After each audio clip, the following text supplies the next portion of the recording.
Sup everybody, this is Karak with ACG and welcome to episode 1 of ACG's Unrated. These are titles that I don't get a chance to review for whatever reason, but still wanted to cover and break down. I'll be looking at different things that I would normally look at during a review, but won't be giving it a rating at the end. It'll be a little bit of a longer, let's look kind of title. So this is by Mobius Digital. It's exclusive to Xbox Game Pass as well as Epic Store for the PC, so be aware of that. It's $24.99. And I always like to jump into the different elements and talk about what I would normally look at for the review, so we're going to do that. We're going to look at graphics first. We're going to look at some of the options, especially on a PC title. It's always nice to take a look at these.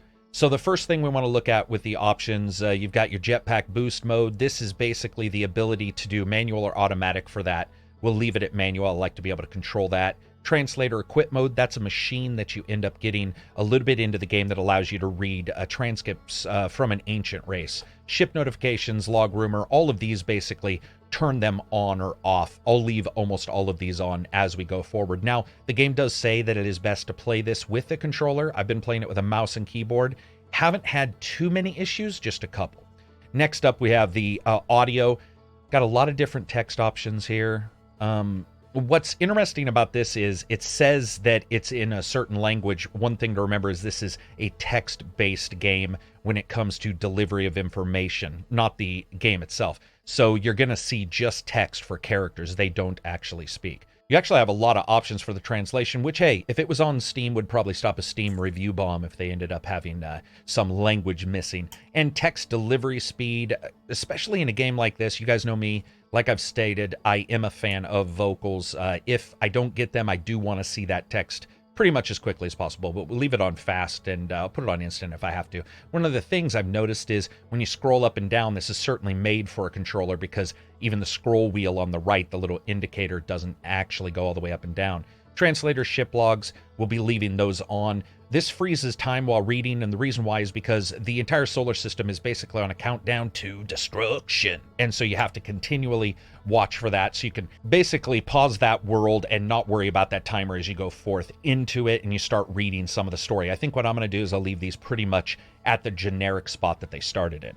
For the little bit I've played, I actually enjoy the music a lot. I'll leave those cranked so you guys can hear a little bit of that. We'll probably stop it for a second, let you guys listen. So here's your inputs, typical invert player, ship, vibration, look sensitivity, flight. I did play a little bit with the controller. It worked fine with the controller. I haven't had an issue, like I said, with mouse and keyboard, despite it saying that it is best to play it with that. You've got your outer and your inner dead zones. Those seem to all work pretty well. Overall, there's no real issues. Now we come to the graphics. You've only got enabled and disabled for your full screen mode. It goes instantly to a pseudo full screen kind of thing. And we'll just take a look at the aspect ratio as well as the different resolutions. I'm on a monitor that's going to show up as 59 or 60 hertz because of what I'm recording on right now. As we jump around here, I'm always interested when I go into the resolution and start looking at the different aspect ratios. You start to see some crazy ones like the older 4:3 and stuff like that. But you certainly have a number of resolutions here. I think it's probably going to fit for everybody. 5:4, 16:10, 16:9. And I didn't see any ultra wide, but that just might be because it's sensing it. Some games will give you ultra wide resolution options even if you don't have it, and some won't. This one doesn't seem to be offering any. And I couldn't see any information on the developer's website when it comes to support for those, so be aware of that. And now jump into anti-aliasing. I'm running at 4K, so I'm not going to worry about having this on for the recording itself, but you have a choice of none, FXAA, and SMAA. You guys know if you followed me, I'm actually a pretty big fan of SMAA if you don't have any other choice. There isn't a temporal anti-aliasing solution in the game at all at this time, so be aware of that as well. Overall, I think the way the game looks and the cartoony nature, which we're going to see as we go forward in the video, it isn't really noticeable that it's not there. I always like that option, but, you know, that's how it is. Now, anti-aliasing quality, you've got your low, your medium, your very high kind of settings for anti-aliasing quality. This is just your accuracy for it. I've found that when messing around at a lower resolution, really leaving it on medium or high seems to offer the best performance and offer the best overall look for the picture if you're going to need anti-aliasing. When it comes to the texture quality here, which I was actually surprised how many options there were. You have your full and your half. This basically just takes an eighth and a couple other options. This takes your texture quality and, of course, cuts it into whatever that division is. I've actually found that overall, running it on full versus running it on low, you do see some FPS improvements, but I would actually say run that on full and adjust your resolution. Shadow quality, this is very important in this game. Shadow quality definitely ends up impacting the game a lot because it is very driven on its lighting system. There's a lot of different planets circling around, different lighting systems being run. Very high seems to be the best. And then you have your screen space ambient occlusion, which really does help those shadows pop. I would say leave that at very high on in some way for sure, really depending on what you have for your system. But I think that with this game, that really matters. Ocean quality. I've been to the ocean a couple times and I have to say high, medium, low, not a big deal there. I would leave it at high. VSync enabled, I'm going to leave it there. And then you have your gamma and your dithering. These all have 10 steps for you to adjust. I really ended up not adjusting these from the basic generic steps that they were at. I turned dithering down a little bit, but that's something that's going to be up to you. When it comes to the graphics options, I'd say they're pretty good. There's a couple different ones in there that I expected, but I also was hoping for more anti-aliasing quality effects, especially when you see texture quality being adjusted. There's also no render scaling, which I think a lot of gamers are starting to get accustomed to. In a game like this that runs quite well, it's not that big of an issue that it's not there, but be aware. And that's it for the options on this game. I don't have the Xbox version, so I won't be able to show you the options there. I have been told that there aren't really that many for graphics. I think we can expect that. So you really have view credits, switch profile, and your new expedition, which is what we'll start. When it comes to Outer Wilds, what is it? Well, basically it's a game where you're sort of exploring in a limited time frame. There's a lot of deaths that can occur, and you basically end up resurrecting each time and exploring more and more. You end up collecting data, and that data is forever in your chronicle. So it's something that you just continue to return to this and start up and take off in your spaceship again and again. So we're going to go ahead and look around here. I really do like the way the game looks. Again, as you can tell, light and shadow, there's a very fast 24-hour day and night cycle here. That's one of the reasons why I said when it comes to the settings, you will want to look at shadows in your options, and of course that screen space ambient occlusion. Very good sound channeling here for the different sides. Actually really like it. Let's get ourselves a little marshmallow. Nice fire effect there. For this kind of game and this kind of look, it isn't a high detailed title. It isn't one of those games that's going to throw insanely high detailed textures at you. It is more that cartoony look, that mix of rough graphics, which I sort of dig overall. It is something that you'll notice some missing details here and there that you might be expecting on, let's say, a AAA title, but I think overall that's fine. I do like the fire effect in the way it looks. There's a lot of games lately that are using this graphical look, this almost retro styling, which I definitely like. I think it's really eye-pleasing for a lot of these titles and keeps performance high in some games where maybe they wouldn't be able to end up nailing it. Interestingly enough, we are getting a lot of these games that end up recycled kind of lifestyle in the title, where you go out, something happens, you end up coming back with all of your data. I just ended up reviewing Void Bastards recently that did the same thing.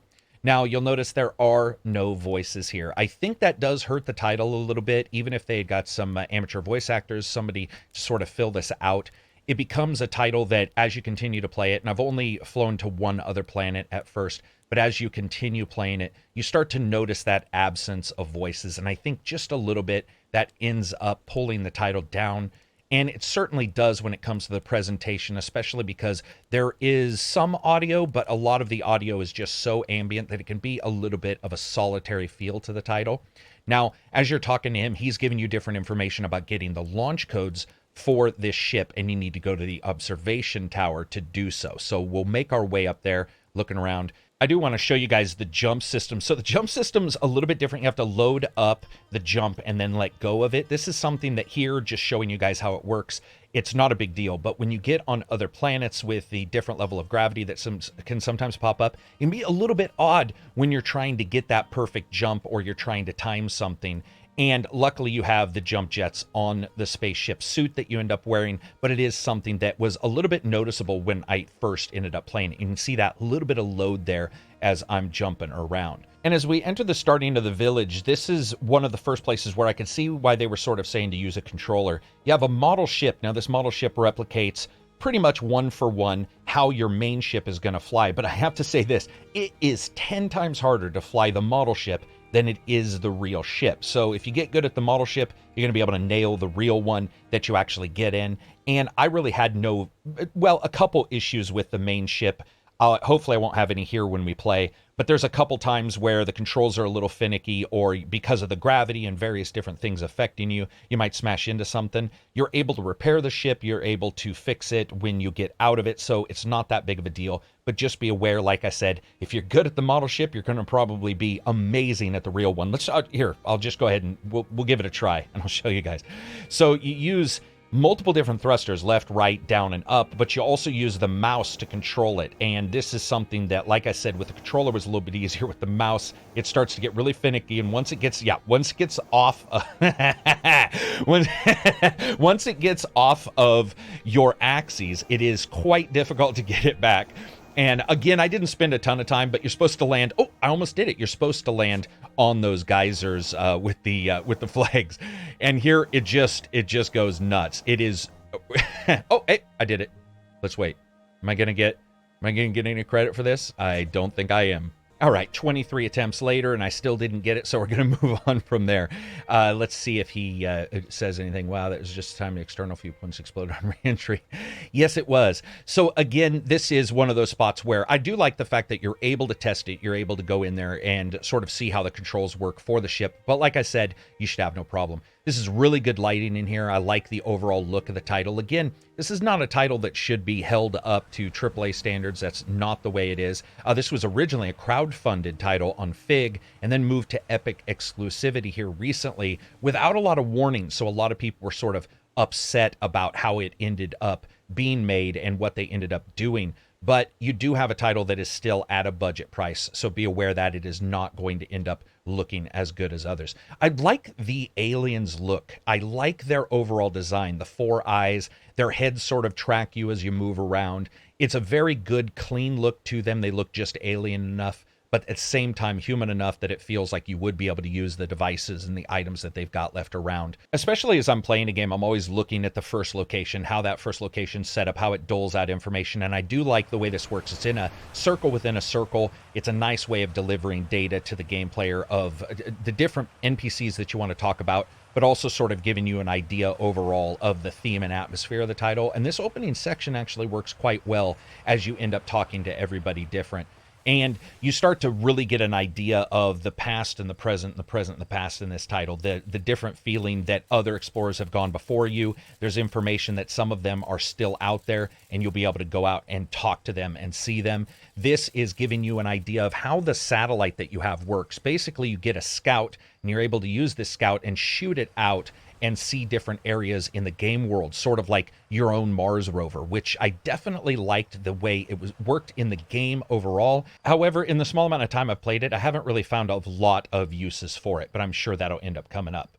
The game uses a lot of lore to teach you about the different items, so I jumped forward here so that you guys can see this, and what I'm doing is starting to find out how to use some of the items here. The first one being this tool that ends up, called a signal scope. It can end up hearing different instruments from different people that are on the different planets that have gone before you, and you get a little information that like one likes the banjo, one likes the harmonica, and you can tune into those and you can travel to them, but you can also use it for other parts of the game. And so there's a mini game here where you basically try to use hide and seek to find the other characters, and you can sort of zoom in. It's not too hard. You also have different frequencies. Currently you can see that it is set to hide and seek. Later, you'll set it to the actual expeditions, and you can end up tracking them that way and sending it to other frequencies as you go forward. And here now, so I found this one character, but the last time I played and then now, I still can't seem to find her. I don't know exactly how to get back up there. It's probably circling back around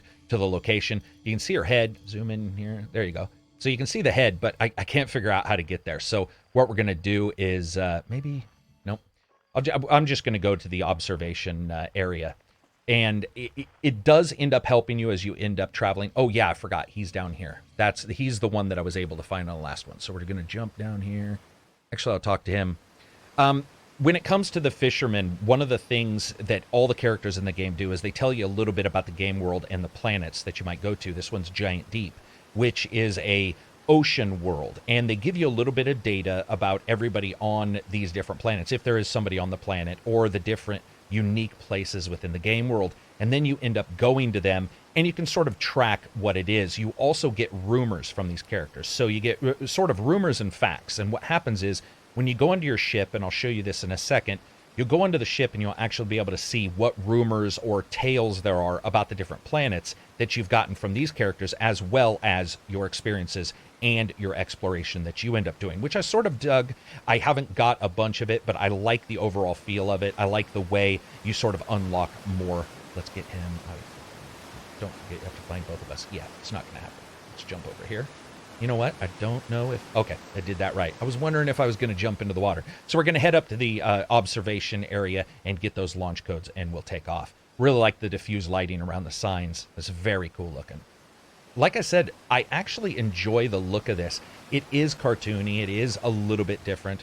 But for me, especially as we go on exploring, it allows for each place to have a very cool, unique look to them that you can actually sort of remember regardless of where you are. And they sort of imprint on your memory, which I thought was very cool. Now I'm going to jump forward here, jumping into the observation area. This is where you end up getting your tower. This is where you end up getting the launch codes from Hornefell, and he's one of the explorers that's gone prior. He has the launch codes. These launch codes you get when you're on this expedition, you actually keep. Each time you die, you end up coming back and you can keep. I do like the overall look there. There's a couple little shadow issues, but overall, like I said, it doesn't jazz hands. I just realized that. Jazz hands, it just stops. I do like the overall look of everything when it comes down to it. So he gives you the launch codes, and we'll also take a look at the map itself so you guys can see this. I'm going to try to see if I can get a couple rumors, though, for different locations. I may be able to. Again, these will end up highlighting in the computers. Yeah, there we go. Should you choose to go to Dark Bramble, be very careful. All right, so that's another place.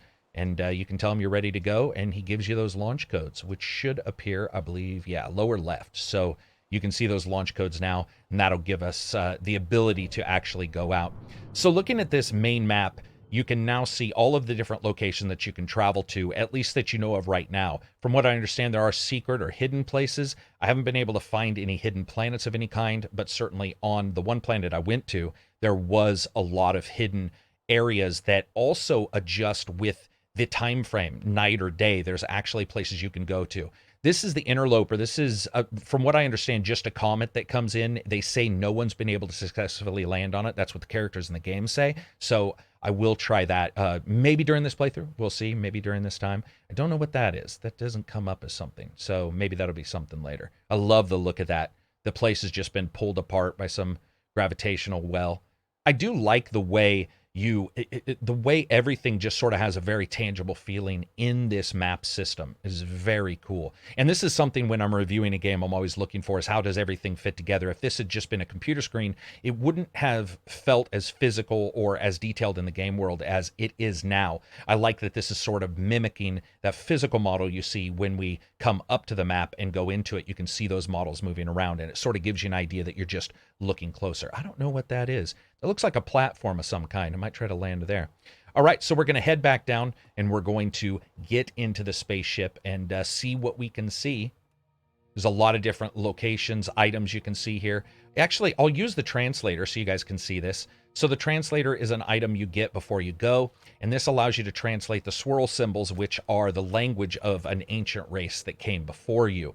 And you can see the different translations. I really love the way that translator works on the game graphic itself. That's something that you don't see in a lot of games, where a lot of times when there's a translator, there's something about an alien race that just sort of scans it. That has this very cool way of tracing the glyph, and it really looks cool. And now we'll jump back to the tower, and we're going to go ahead and launch.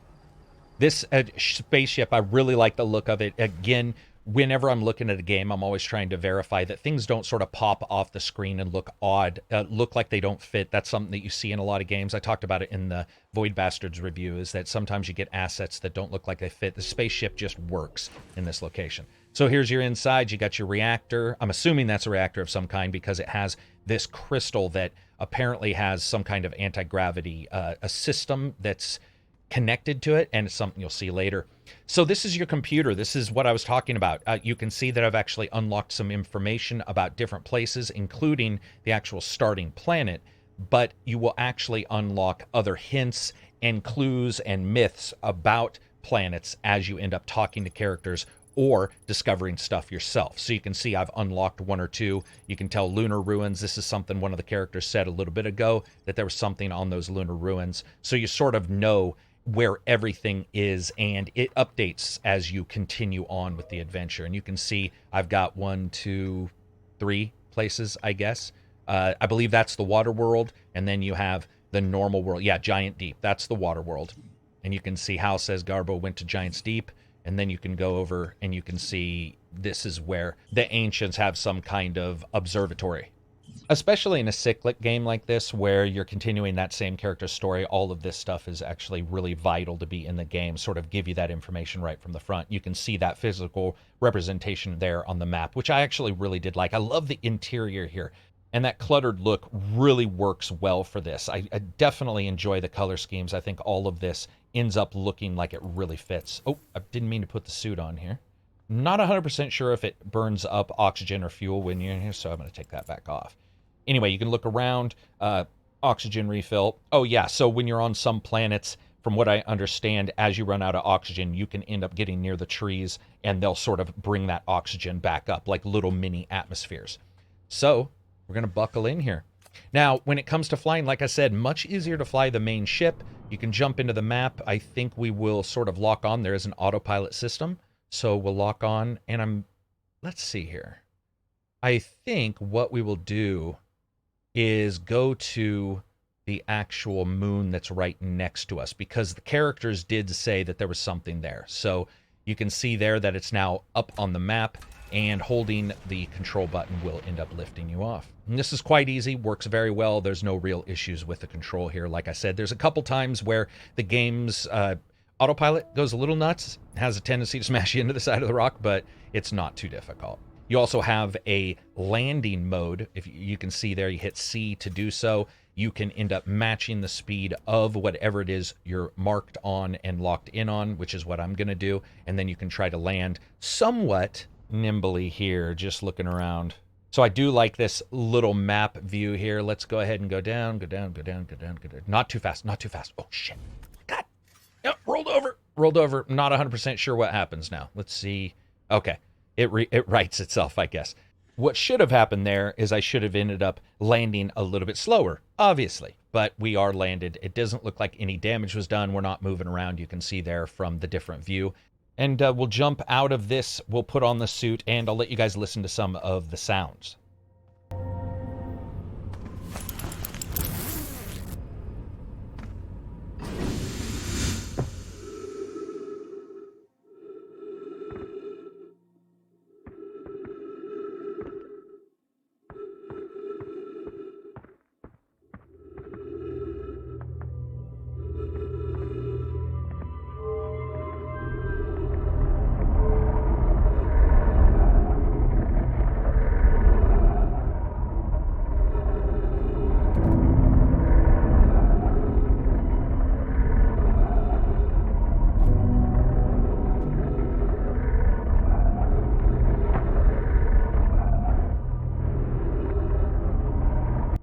Admittedly, I haven't been here yet, so I don't know how to do some of these puzzles. One of the things I do like is it is all about a sense of exploration. It's all about a sense of understanding more about the game world. So we just translated, I was upstairs testing the eye signal, and it can hear and follow the signals from the Sun, Giant Steep, and Little Hollow. So 3 different places.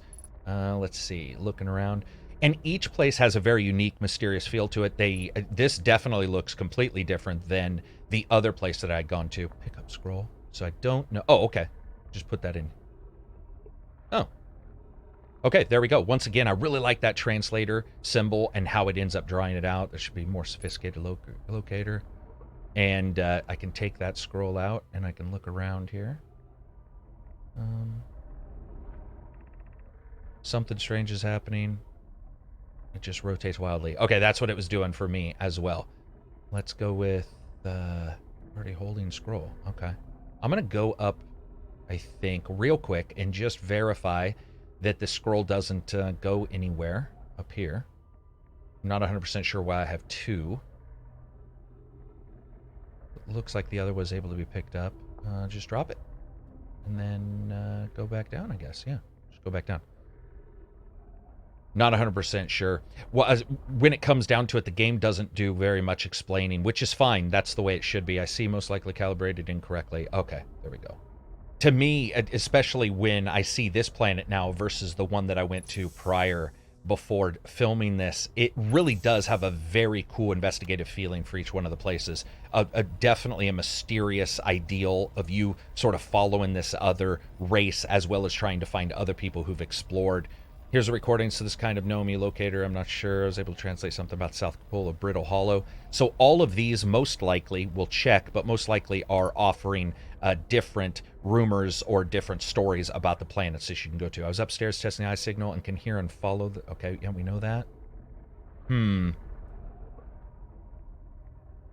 And from what I understand about what I've read from the game is that there are multiple... There we go. Okay. Maybe I missed that. Oh, no, that seems to have added that over there. Maybe I missed it the first time. The game ends up having data from one playthrough, and then you play again, and that data pops up already. You already have it in your story's chronicle, basically. And then you can use that data to solve puzzles later on as you die and come back, which I definitely dig. I like as an overall idea. Let's see. Wait, what's that? Oh. Okay. Little puzzle here. There was something about opening a door on another planet I did where it involved a ball like that. And it looks like that's some kind of energy. Let's go to round moon. There we go. Anything? Oh, whoops. Didn't mean to push that out. That's your scout. Okay, the outer area is stopped. Okay. Aha. Gotcha. So that might be the symbol for that planet itself. Very cool. And again, multiple planets, each one of them having tons of secrets. This one is one of the smallest. Don't want to ruin anything if we ended up, going into one of the major planets and you saw something that you wouldn't want to have spoiled for you when it comes to these games. I do like these kind of titles where you're sort of using geometric patterns and just shapes and trying to figure things out for the game. It's not for everyone, and I absolutely get that. So you can hear one of the characters in there. And zoom in. Maybe they're on... No, actually, I think they're on a different planet. Okay. Well, we're going to head back to the ship, and we're going to go to another place. So, again, this moon, smallest location, will end up going to one of the bigger ones now. And I believe, let me just buckle in here. I'm not going to worry about taking my spacesuit off. We'll just jump out and hope. And we are going to go to, let's look around here. We'll go to one other place so you guys can see some of the puzzles. If anybody was wondering, is there any fighting, anything like that? There's not in the last small planet I went to or this one. I haven't seen any. Maybe not there. I haven't seen any there, but when it comes down to it, you don't seem to have any weapons of any kind. It is more about exploration, like I said. All of these locations, by the way, are created by hand. None of this is procedurally generated. So when it comes down to it, all of these have been adjusted, sort of massaged by hand with the puzzles, the way everything plays. So you should be aware of that. It is not one of those No Man's Sky kind of things. It's just this one system that you go to and you explore and continually end up finding more and more information about. Now, I don't know if it handles autopilot correctly here. Let's... Oh, shit. Oh, no, we're fine. We're fine. All right. Here we go. Brittle Hollow. That's where we're going to head. We've seen, I think, 4 or 5 different rumors, different stories about Brittle Hollow. So I figure this is actually a good place for us to go. And trying to slow down here. I'm trying to slow down here. I'm not understanding. I'm trying to slow down. Trying to slow down. No! Oh, autopilot complete. Yes, it is. Perfect autopilot. That's my version of an autopilot right there. Damage. Okay, we'll repair those when I get on the ship. That's happened before. I've never destroyed the ship. I'm sure you probably can, but I'll repair these real quick. You just hold the button down and you can repair them, sort of do it on your own kind of thing. Let's see. Repair that one. I can't repair that one again. Okay, there we go. So those areas are repaired. I really dig this. Really dig this planet already. I like the look. All right, there's nothing here. All right, let's go. I think there was a space, or not a space station, but a little outcropping right over there. There we go. So now you've got your space suit. You can see up in the top left, you've got your O2, your fuel, and you have a power, 100% power. I think that's either your boost or your flashlight. It can be either one. You can see that faster day-night cycle sort of working through it as we go too. So just using the control jet, just using the control. Ah! All right. No, we're good. Safety first. Let's see. Something's up here. I sort of like these exploration titles, especially in this kind of frame where it's about that repetitive going through the different locations, but dying and coming back. I like that idea. It's something a little bit unique, but it gives, I think, a little bit of stress because what I've read is that there are places that you go to and go through, and you can end up only getting to them at certain times a day. I haven't run into that yet, but I do like that there's sort of a time limit there as well.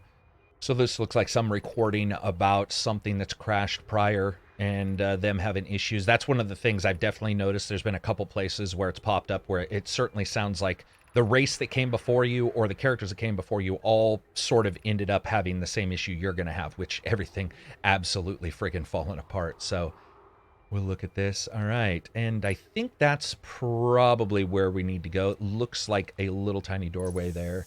But I'm just going to check here. Can I jump up? Maybe there? See if negative. All right. I was thinking that I could interact with that, but I guess not. All right, jump jet time, I think. I like that planet. It's cool looking. Let's go over there and try. Let's get lined up here. Want to make sure I can do this right. There we go. Overall, jump jets work fairly well, but there are a couple times that, like just like that, where you end up landing on the edge, and it can sort of slide you off and nudge you just a little bit. Can I go over there? No, I cannot. Over there. I'm assuming this is their rescue pod of some kind that they were talking about. That is not touchable. It's not touchable. Come on. Oh, shit. Oh, that's not like something dangerous. Oh, jeez. Pinball. Pinball. Come on. Making sure I did. Oh, it's just a hallway. I thought it was something dangerous. Oh, this is like a, okay. Some kind of alert. Almost like a distress call, maybe, that they sent out. Okay. Let's go down. Oh. Yeah, that's another light puzzle. So, emergency escape hatch. All right. You just control these. They seem to be easy. I've only done about 4, but... Oh, there we go. That's what he was talking about with the pads. The launch pads. So, or the escape area where they said that they were going to make a base. Let's go down. All right. So this is where the game, this is sort of what I ended up running to the first time I played through some of this. You end up going to some of these locations, and they go deep down into the planet. They actually end up exploring the insides of the planet, which I really do like. I'm going to try to stop it here soon so that I don't ruin anything for anybody. Just come on, baby. Oh, jeez. Oh, I thought I was going to hit that hole. Oh, whoa. That's falling. Okay, wasn't expecting that. Whenever you see ship... and it says it's like a certain amount away, and you look, and the damn thing is like, you can tell already that it's on, the other side of the planet. You have to get back there. There's always that feeling of dread. Luckily, it feels like the oxygen level. Let's see if there's anybody to hear. Nope, that's the planet. It can feel like the oxygen level and everything goes really fast in some games. Luckily, it doesn't here. All right, there's nothing there. Go down. Flashlight is. All right. Always forget the flashlight button here. Ooh, this is cool looking. This is very cool looking. Oh, no, be sure not to wander from here. This area is somewhat unstable. Oh, wow. There's a spot I went to. This might be the other side of the planet I went to in the first time I played, because there was a character here somewhere that I ended up finding. What are those? Oh, those are the gravity. These should change the gravity. Yep, there we go. So what these are is a gravity bridge, and you should be able to follow this, and it will hold you to wherever that jewel is. So you can walk on the inside, upside down, inside of a planet. You'll definitely enjoy that exploration. Given concerns about our settlement stability. Oh, yeah, very cool. Yeah, so this is actually the same place. I can't remember what they called it. I think they called it like the Hanging City or the Upside Down City, But there was a rumor about this the first time I ended up jumping into this, and it's definitely sort of the same thing overall. Boy, you can see that ship is a long ways away, damn it. But what is the game overall? This is what it is. It's about exploring. It's about the fact that at some point you'll end up dying and you'll have to start over. In fact, I'll probably just right now, we'll go ahead and I'll just keep playing until that ends up happening, now that I think about it. Yep, that didn't take too long. Ended up falling and dying. So what this shows is, this shows little snippets of what you've experienced in your life, and then you end up popping back into your body and waking up in that same sleeping bag and starting it all over again. So that's sort of what the game offers as a whole, is this exploration, this understanding of the universe around you. I don't know if there's an end game. I'm assuming there absolutely has to be, because of a game like this and the style. But here, once again, you end up waking up in your sleeping bag for a little bit of Space Groundhog Day. So looking at this title, I can say I certainly will continue to play it, go to a couple more planets and investigate those. I don't know if it grabs me enough to continue playing. It is a title that I think, when it comes down to it, though there's a warning that says you need to use the gamepad, I did not find it at all difficult to use the mouse and keyboard. Though, of course, there was the smash crash landing we just had. But when I'm playing it, I don't really feel that there's an issue and that I'm required to use the gamepad. So that's one thing I would say. I would also say it performs really well. It is enjoyable, but it is a title that, without a lot of different things going on, just little musical snippets and certainly not voiced characters and a lot of reading, I could see a lot of people ending up pushing away after a little bit of time without any really audio experience other than, you know, a planet cracking in half, which is definitely awesome, but it only really happens right at the end when your solar system is cracking up or something like that. I like it. When it comes to the graphics, it runs really well. There aren't any issues. It certainly doesn't stutter around. When it comes to the control, works fairly well. Again, sound, music, and voice, I would say they're very lean. Voice, not at all. Sound being okay. There's certainly some atmospheric sounds that sound good. I didn't notice anything particularly noteworthy, good or bad there. And then when it comes to music, I like the elements, but there wasn't a lot. This is one of those titles that is a solitary feel. It's an exploratory title. I can see people enjoying those elements. I can see people enjoying the elements of dying and coming back and finding new information about the worlds.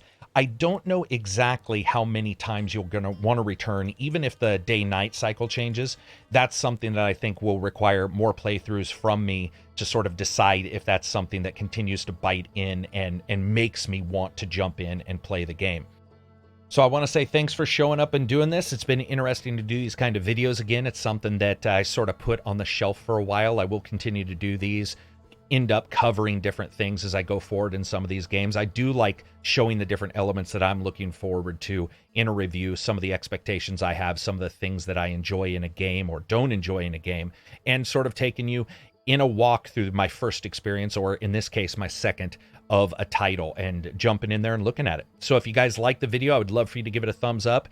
If you dislike it, give it a thumbs down. If you get a chance, share the video, especially with everything being demonetized. It would absolutely help if you can share it, Twitter, Facebook, that kind of thing. And of course, you can become a patron on the Patreon website, which helps me continue to give you guys videos and reviews like this that aren't 2 minutes long or filled with sponsored bullcrap, especially, like I said, is everything else is demonetized now, especially the Void Bastards. I knew that was going to be demonetized the moment I typed in Void Bastards when I upload the review. It was like, it was just gave me a bunch of warnings. It's like the name of this is probably going to get you demonetized, which is unfortunate, but that's sort of the way it goes. So I definitely appreciate it. We have an amazing Discord if you want to jump in, private game servers, all that kind of stuff.